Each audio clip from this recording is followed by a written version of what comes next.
नाज़रीन सलाम अलैकुम, मैं हूँ गुलाम अब्बास, हाजिर हूँ लेके आपका अपना प्रोग्राम इबादत व सेहत। नाज़रीन, इस प्रोग्राम के आज के इस चौथे एपिसोड में भी हम रोज़ा जैसी अजीम इबादत के जिस्मानी फ़ायदे के सिलसिले में बात करेंगे। हमने इस प्रोग्राम के तीसरे एपिसोड में आपको बताया था कि रोज़ा किस तरह से इंसान की ज़िंदगी में बेहतरी लाता है। आज दुनिया फास्टिंग के फ़ायदे को जान चुकी है और फास्टिंग के ज़रिए लोगों का इलाज भी किया जा रहा है। इसीलिए कुरान ने कहा था, रोज़ा रखो तो ये तुम्हारे हक़ में बेहतर है अगर तुम इल्म व वाक़फ़ियत रखते हो। आज इंटरनेट पे अगर आप देखें तो फास्टिंग क्लिनिक की एक लंबी फहरिस्त मौजूद है। उनमें जर्मनी का सबसे पुराना क्लिनिक बेचिंगर भी मौजूद है। इस क्लिनिक को 1920 में डॉक्टर बेचिंगर ने कायम किया था और उनकी चौथी नस्ल ये क्लिनिक चला रही है। डॉक्टर एंगर ने फास्टिंग का एक ख़ास तरीक़ा ईजाद किया था जिसमें मरीज़ को खुराक से मुकम्मल तौर पर नहीं रोका जाता, बल्कि पानी, फलों, जूस और हल्की ग़िज़ा से उसका इलाज किया जाता है। एक जर्मन डॉक्टर का कहना है कि अब जर्मनी में ऐसे दर्जनों अस्पताल खुल गए हैं जहां दुनिया भर से लोग मोटापे, डिप्रेशन, दिल की बीमारियों, जॉइंट पेन, सायाटिका और दूसरे मरज़ में मुब्तला लोग यहाँ पे इलाज के लिए आते हैं। वहीं जर्मनी में दूसरे नंबर पर शोर्ट फास्टिंग क्योर क्लिनिक्स है। यहाँ अस्पताल में जदीद सहूलतें मौजूद हैं और सारी चीज़ें एडवांस हैं, जबकि कई क्लिनिक्स पर सिर्फ फलों से इलाज होता है।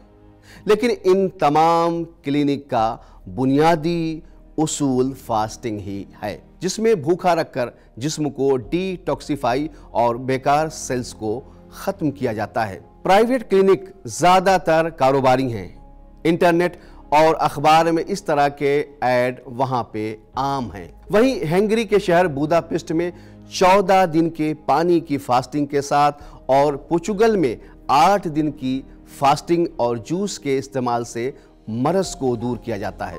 वहीं स्पेन में 11 दिन की फास्टिंग और एक्सरसाइज के साथ सेहत को ठीक किया जाता है।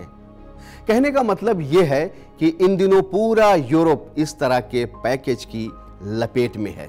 जर्मनी के कोलोन के एक हॉस्पिटल में हर साल तकरीबन 2000 मरीज इलाज के लिए आते हैं, जहां 15 से 25 दिनों तक सिर्फ पानी या मुकम्मल तौर पर फास्टिंग यानी रोज़े से उनका इलाज किया जाता है। कुछ मरीजों को उनकी कंडीशन के मुताबिक सिर्फ जूस और पानी दिया जाता है ताकि इनके जिस्म में पानी की कमी न होने पाए। वहीं स्विट्ज़रलैंड के ज्यूरिख में एक बहुत बड़ा क्लिनिक है जहां फास्टिंग के बाद मरीजों के लिए मखसूस बैलेंस डाइट है और ये डाइट उन्हें दी जाती है। यूरोप में ऐसी क्लिनिक्स को फार्मास्यूटिकल कंपनीज की तरफ से मुखालिफत का सामना करना पड़ता है। खासकर ये कहा जाता है कि इससे जिस्म में कमज़ोरी और डिहाइड्रेशन हो जाता है।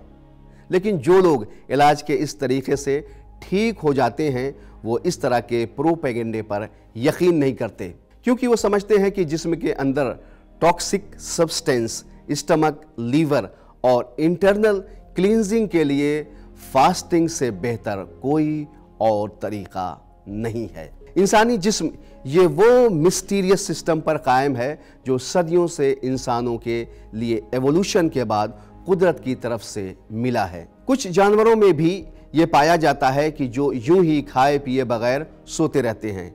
जानवरों की अक्सरियत, जिनमें चूहों से लेकर मक्खियां तक शामिल हैं, जब वो बीमार पड़ते हैं तो उनकी भूख खत्म हो जाती है और वो खाना छोड़ देते हैं। उनकी अतड़ियों के सेल से एक ख़ास शुगर निकलती है जिसे फ्यूकोस कहते हैं। इस प्रोसेस में सेहत को नुकसान पहुंचाने वाले बैक्टीरिया खुद ब खुद मर जाते हैं और जानवर ठीक हो जाता है। ये सब कुदरत की एक निशानी है। उसने इन जानवरों को बनाया है तो इन्हें ऐसे ही नहीं छोड़ दिया, बल्कि इनकी सेहत और ज़िंदगी का भी ख्याल रखा। बयान की गई रोज़े के सिलसिले से तमाम बातों को जानने के बाद हम ये कह सकते हैं कि रोज़ा इंसान की सेहत के लिए एक बेहतरीन अमल है।